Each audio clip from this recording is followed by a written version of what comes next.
Brad, may mga ingay Brad.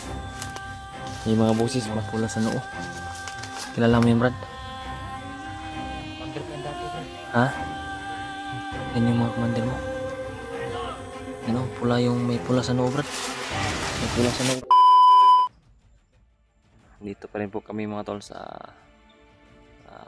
critical na area. Dinalhan sa amin yung kasama namin na si Brad Lante. Dinala niya kami dito mga tol kasi may sinabi siya sa amin.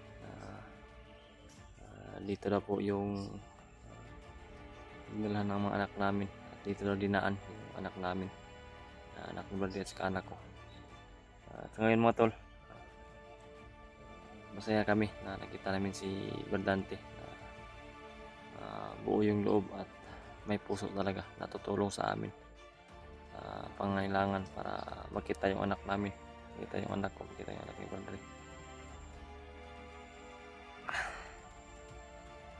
Sa katuloyan mga tol, si Brad Lante ay andun sa unahan. Siya yung nag titingin-tingin sa paligid para kung baka sakali na may kalaban man na bumungad o dadaan o darating dito ay makita daw niya agad at makapagsabi siya sa amin agad. Sabi pa niya sa amin mga tol,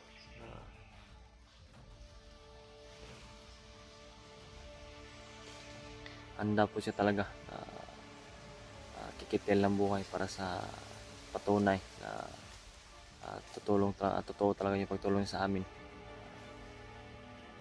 Makakaasa daw kami makita namin yung anak namin. Walang problema po, ligtas namin, mabuta namin, walang problema. Nagpapasalamat din po kami mga tol sa mga kasamahan namin na tutulong sa amin dito, patungo dito.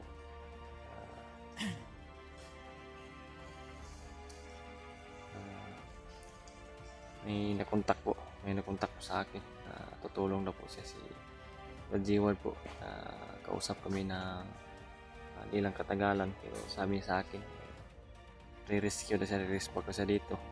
At saka sila Brad Raymart at saka si kasama siguro niya si Brad Marvin, bagong tinulungan namin. Bababa na, aakyat na sila para i-respect sa amin, ni-rescue sa amin, para tutulong para sa pagligtas sa anak ko at saka kay anak ni Bradley. So yun mga tol, nagpasalamat din po talaga kami sa inyo palagi, sa walang sawa niyong dasal sa aming kaligtasan dito, sa walang sawa niyong pagsuporta sa aming mga silent viewers po, sa solid supporters, sa solid tagahanga ng ating pugi.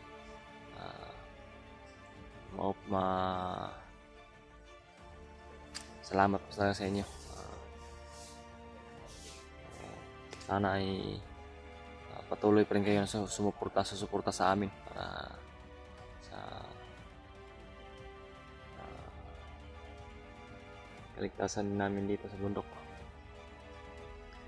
At ngayon mga tol, sa kasalukuyan po ay nakita din namin yung video nila Brad Buds at saka ni Brad Julius. Nandoon na sila sa location, area na kinalalagyan nung nagangalang Master G, yung kasamahan namin sa ibang hunters. Masaya rin po kami na nakita namin na nandoon na sila. Malapit na siguro sila doon sa kay Master G. Hindi pa namin kilala yun, hindi pa namin nasalamuha yun. Talagang kilala nyo naman po si Brad Buds. Pag yun na po yung kikilos ay hindi basta-basta po yun. Gawa talaga ng paraan yun para makatulong. Mga tol, yun lang po yung kwan ko sa ngayon. Maraming salamat talaga sa walang sawang suporta, silent viewers, solid supporters, aming tagahanga po.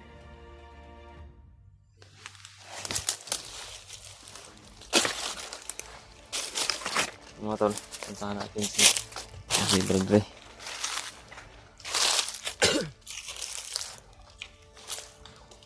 Brad. May mga ingay, Brad. May mga boses ba? Oh, Brad, dito yung nilagyan yung mga anak, di ba? Oh.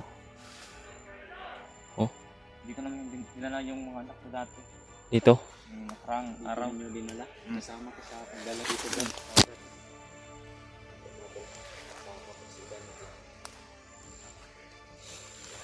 Mga ingay.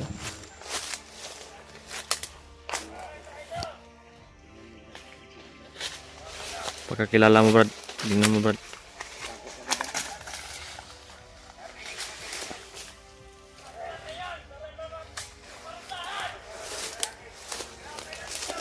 Parusahan daw.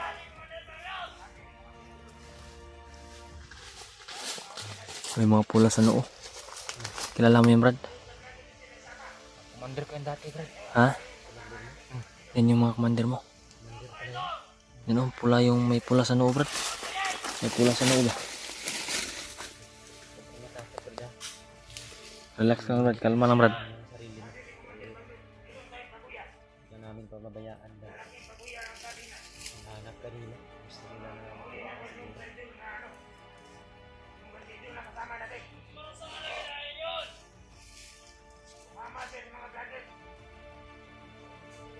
Yan o. Napaka-agresibo ng mga ito. Yung mga commander mga to. Commander yung sabi ni Bardante na dati na rin niyang commander yan. Yung nandito sa amin sa kalayuan mga to.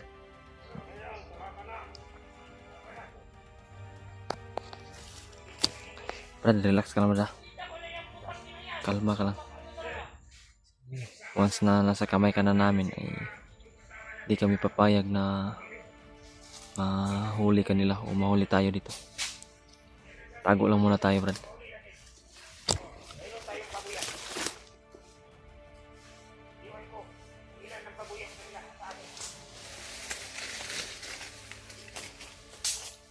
Tago, Brad, tago.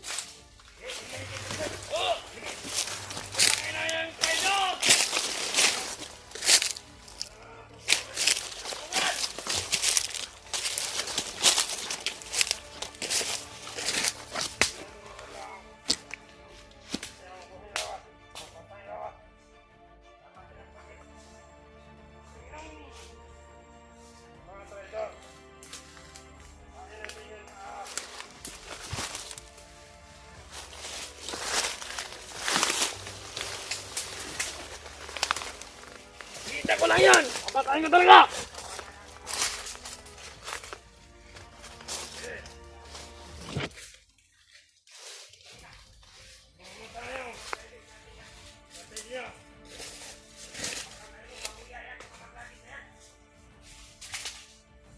Mahal talaga!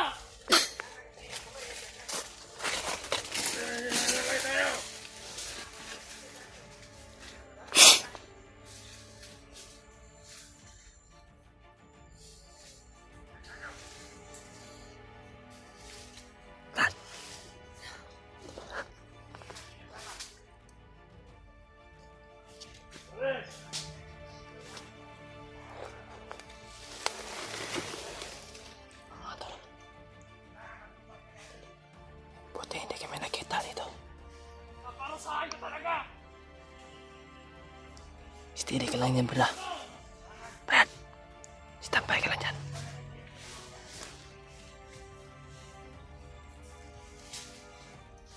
Lapit dito.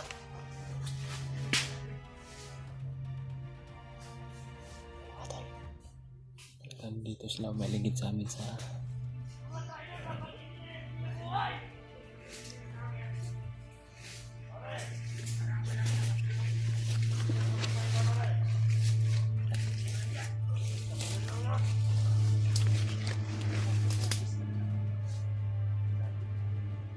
delikado yung buhay ni Bardante.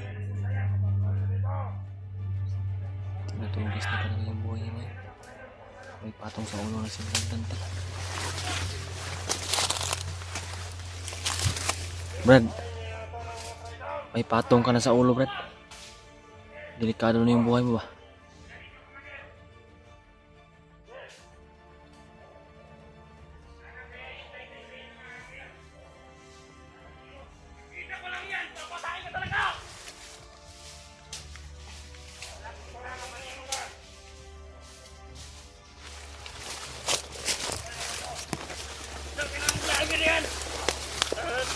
kasama!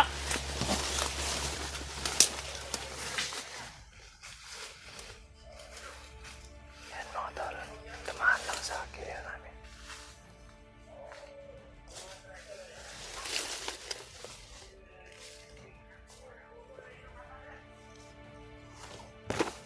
Tamaan lang dito.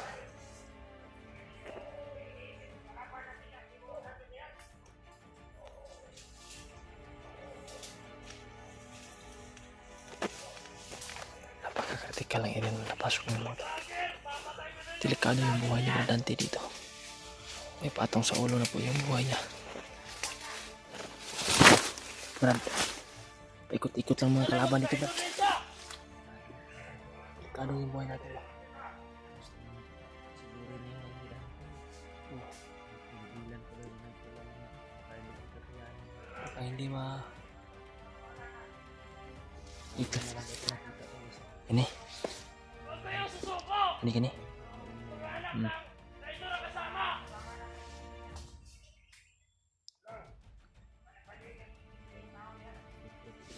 Pagbuhan siguro to ba? Napaka-agresibo pa.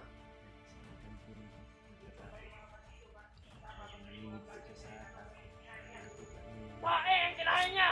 Putang ina nga yan!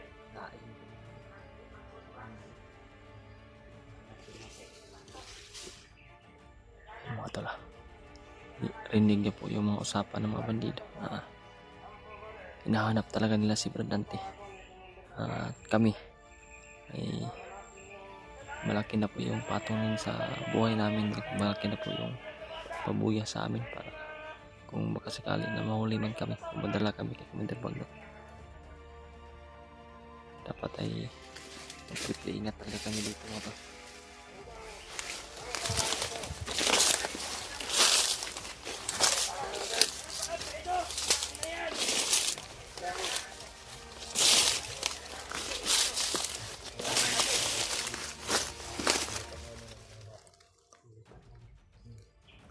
Ilipat ang bata.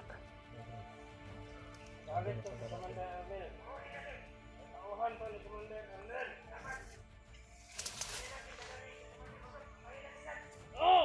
Yan ang tama ang desisyon! Yung mga traidor! Tago lang Brad.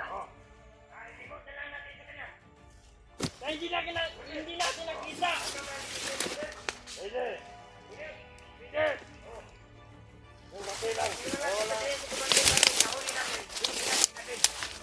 Bilang kayo walang monitoring ko. Ano yan?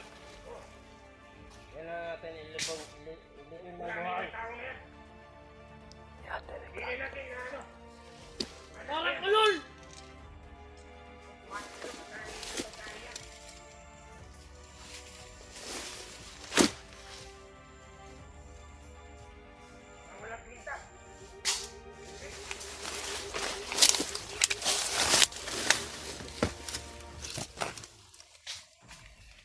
Yan mga tala. Paikot-ikot lang talaga ito.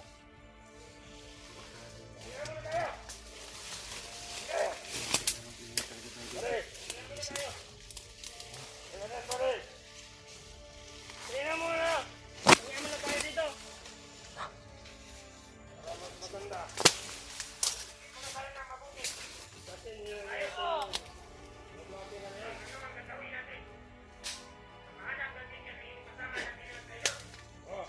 mga traidor!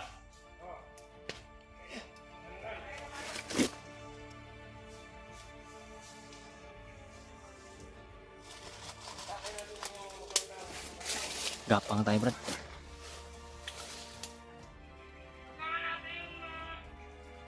Dala yung mga safety na lugaran para hindi napunto ng traidor na kasama natin!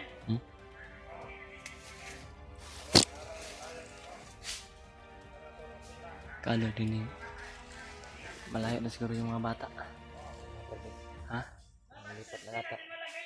Kaya ang mga Brad. Inisip, kung naninigurado tayo na, basta naninigurado din sila. Kung paninigurado nila mga tao, naninigurado sila para hindi namin makuha yung bata at hindi namin makita yung bata. Patasan ang ulo!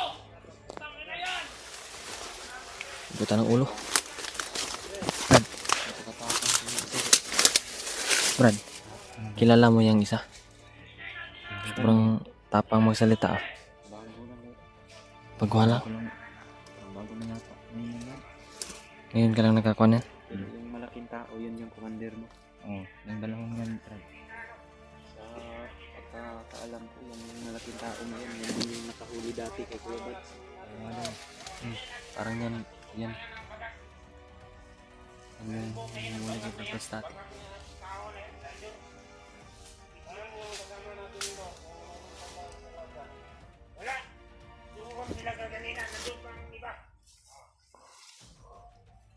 Kanina daw. Atas muna tayo. Atas muna tayo. Atas tayo saglit.